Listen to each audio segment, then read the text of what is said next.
बिस्मिल्लाहिर्रहमानिर्रहीम। अस्सलाम वालेकुम नाज़रीन, आप देख रहे हैं अनोखा अंदाज में। आपका होस्ट जमाल सिद्दीकी। उम्मीद करता हूँ आप खुश और खुर्रम होंगे। नाज़रीन किराम, अदालत से जमानत ना मिली तो गिरफ्तार करेंगे, ये बयान देना अजाब बन गया। मजबूर होकर वजाहत देनी पड़ गई। शायद डर लग गया कि कहीं दोबारा इनकी हुकूमत आ गई तो ये मेरा हाल भी शेख रशीद जैसा ना कर दें। जब मुल्क में वजीर दाखिला एक सच पर मबनी बात करे और उस पर शोर उठे तो क्या आपको नहीं लगता कि दाल में कुछ काला है या पूरी दाल ही काली है?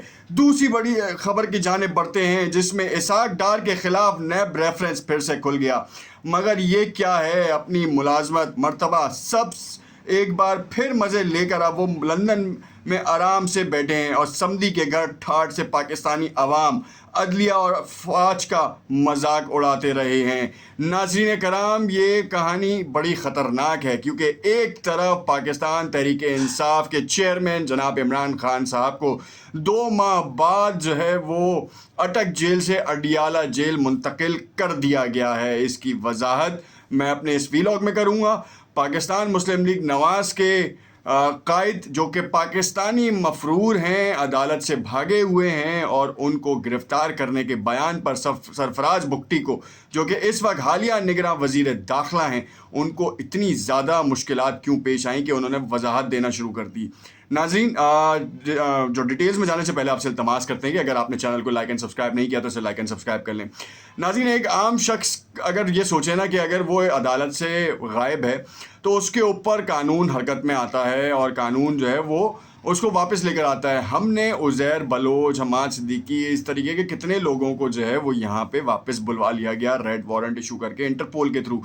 अब नवाज शरीफ साहब को जो है वो वापस नहीं बुलवा सकते। अच्छा, ये कहानी अल्ताफ़ हुसैन के तौर पे भी थी, जिसमें टेरिटरी एग्रीमेंट नहीं था। ये जो विक्टिम्स हैं या फिर ये जो मोस्ट वांटेड लोग हैं, इनकी ट्रांजैक्शंस का या एक्सचेंज का वो टेरिटरी एग्रीमेंट नहीं था। मगर हमने फिर माजी में देखा कि टेरिटरी एग्रीमेंट एक हो गया, इसकी खबर आई, जिसकी तस्दीक जो है वजारत दाखिला या फिर वजारत ख़ारजा कर सकता है, और इन दोनों के पास ही होगा, या नेशनल सिक्योरिटी काउंसिल के हवाले से ये बातचीत सामने आ सकती है। खैर, इसकी तफसील में नहीं जाते, बस सिर्फ ये कहते हैं कि अभी नवाज़ शरीफ साहब जो हैं वो वापस आएंगे या नहीं, ये मुअम्मा बना हुआ था। फिर किसी ने बयान दिया कि नवाज शरीफ वापस आते हैं तो क्या होगा, तो जिस पर सरफराज बुगटी साहब का एक बयान था कि कानून हरकत में आएगा अगर उनको ज़मानत ना मिली। बस सिर्फ ये कहना था, और ये किसी के तौर पे भी हो, आम शख्स भी होगा तो उसके लिए भी यही कानून है, और कोई बड़ा शख्स होगा तो उसके लिए भी यही कानून है। अगर ऐसा नहीं है तो फिर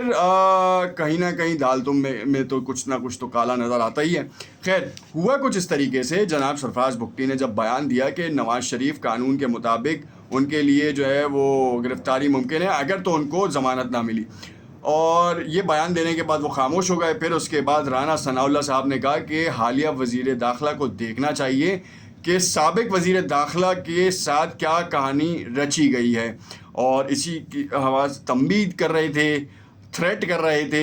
ये तो वो ज़्यादा बेहतर जान सकते हैं, या फिर आप उनके बयान भी देख सकते हैं जिसके ऊपर उन्होंने कहा है, उससे आप अंदाज़ा भी लगा सकते हैं। हम सिर्फ ये कह रहे हैं कि उनकी ये खबर थी और उसके ऊपर आपका तज्ज़िया है, इसके ऊपर आपकी सोच है।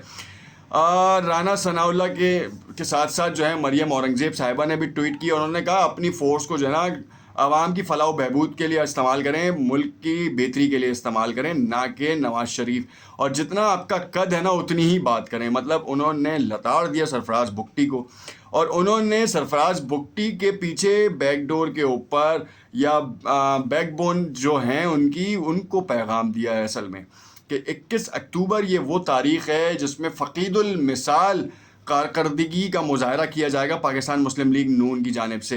हर शहर के हर हिस्से से जो है वो लोगों को लाहौर लाया जाएगा कि किसी भी तौर पर नवाज़ शरीफ को गिरफ़्तार ना किया जा सके, और एक पटिशन फ़ाइल होगी जो कि मुतादिद हैं, अब तक उसमें नज़र षानी नहीं हुई है, मगर अब अचानक एकदम नज़र षानी होगी और उसके ऊपर स्टे दे दिया जाएगा कि जी गिरफ़्तार ना करें, वो यहाँ आएंगे। और उन्होंने बाकायदा एक दरख्वास्त भेजी है, और वो इलाज के बहाने गए थे, इलाज के लिए गए थे, मगर वो सऊदीया तक उनका इलाज मुमकिन है, मगर पाकिस्तान में मुमकिन नहीं है, क्योंकि उन्होंने अपने 30 साल के दौर में पंजाब में तो तकरीबन कंसेक्यूटिव उनकी ही हुकूमत तकरीबन रही है, मगर ख़ुद वज़ीर आज़म रहने के बाद भी कोई एक ऐसा हस्पताल वो बना नहीं पाए जिसमें अपने मर्ज़ का इलाज करा पाएँ। और तो और समधी को भी जो है वो उन्होंने अपने कज़न, चाचा, बचूमड़े सब चीज़ों को जो है ना उन्होंने सेटिस्फाई किया और उन्होंने हुकूमती हिस्सा बनाया। समधी को वजारत ख़जाना के मनसब पे दोबारा बिठाया। ये उस वक्त बिठाया जब वो भगोड़े गर्दाने गए, उनकी जो जायदाद थी उसको बेच दिया गया था। उसके बाद केसेस ख़त्म करने के बाद उनको दोबारा उसी मनसब पे वापस लाके पूरी कौम को तमाचा मारा गया कि पूरी कौम में कोई एक शख्स ऐसा अहल नहीं है जो कि वजारत ख़जाना के मनसब पे बैठे। इस्माइल इंडस्ट्रीज़ का ओनर, जो कि साल का तकरीबन 30 करोड़ रुपए कमाता था सन 2020 तक, उस जैसे शख्स को जो है हटा दिया गया और उस जैसे शख्स के ऊपर इल्ज़ाम आयद किया गया। मैं बात कर रहा हूँ मिफ्ता इस्माइल साहब की। मिफ्ता इस्माइल से ज़्यादा क्वालिफाइड इस वक्त नहीं था उनकी कैबिनेट में, और जो समझ बूझ रखता था और इस मईशत को थोड़ा बहुत संभाल रहा था। मगर इसहाक डार ने वही पुरानी टैक्टिक्स इस्तेमाल की। पुरानी टैक्टिक्स इस्तेमाल करने के बाद मुल्क का जोर रगड़ा लगाए। 200 पे आए थे और 300 पे पहुंचा के निकल लिए। हुकूमत ही चली गई। अब निगरां हुकूमत के ऊपर ये बम फटा है। निगरां हुकूमत पागल हो रही है कि वो करे क्या। वो तो शुक्र करें आर्मी चीफ साहब का कि वो बीच में उन्होंने मदाखलत की और उन्होंने ताजरों की बात मानी, पाकिस्तान की मईशत देखी और पाकिस्तानी अवाम के हवाले से उन्होंने फ़ैसला किया। खैर, ये कहानी तो चलती रहेगी, मगर जो शेख रशीद वाला जो बयान है ना वो बड़ा ख़तरनाक है। और उसी के असना में मैं आपको ये भी बताता चलूँ कि अडियाला जेल की मुंतकली जो है ना, ये भी एक बड़ा सवालिया निशान था, क्योंकि कप्तान को 2 महीने बाद जो है अडियाला जेल मुंतकिल कर दिया गया है और इसके हवाले से जो है वो अब तस्दीक भी कर दी गई है कि जो मैं देख रहा हूँ इस वक्त, उसकी तस्दीक भी हो गई है कि वो अडियाला जेल मुंतकिल हो गए हैं। पहले जो है ना वो सिर्फ समाअत के ऊपर था। आज अबुल हसनात ने जो है ना वो इसके हवाले से बातचीत भी की। अटक में ही समाअत हुई थी और उसमें वकील से जो बात हुई है इमरान खान की, वो सुनना बड़ी अहम है आप सबके लिए। इमरान खान ने अपने कारकुनान को जेल से ये पैगाम दे दिया है कि अगर मकसद आज़ादी है और जेल गुजारना जो है वो मकसद जो हमारा आज़ादी का है वो एक इबादत के तौर पर है। मैं चाहता हूँ कि मैं अपनी कौम का सर शर्म से नहीं झुकने दूँगा। जो डील्स की खबरें थी वो कोई नहीं है, डील्स ख़त्म हैं। हाँ, लोग राब्ते ज़रूर कर रहे हैं। असद कैसर मुज़ाकराती टीम का हिस्सा हैं। जो भी बात होगी वो उनसे होगी और मेरे इल्म तक आ जाएगी।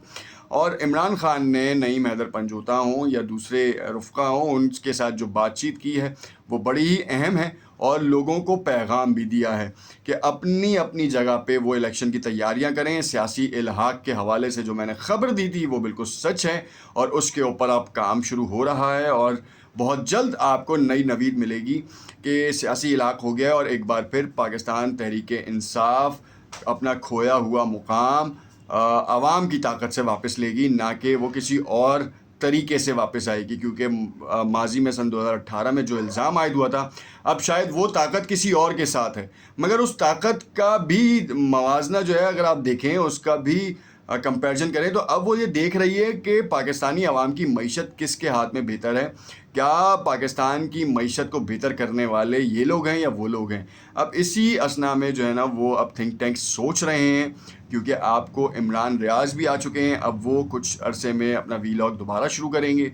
अभी उनकी ज़रा सेहत नासाज नहीं है, तबीयत नासाज है और वो इतना ज़्यादा बोल नहीं सकते, क्योंकि ये बोलने का काम है और इसमें बड़ी रिसर्च के ऊपर बात की जाती है, फैक्ट्स एंड फिगर्स के ऊपर, और हमारी तमाम रिसर्चेज के ऊपर अपनी ये वीडियोज़ होती हैं जो कि आपको बताते हैं गाए बगाए। अब इसमें कहीं ना कहीं मामला चेंज होते हैं, क्योंकि बदलता लम्हा जो है ना वो नई नई चीज़ें लेकर आता है। देखते रहिएगा नोक अंदाज़। कमेंट में अपनी राय से ज़रूर आगाह कीजिएगा। शुक्रिया।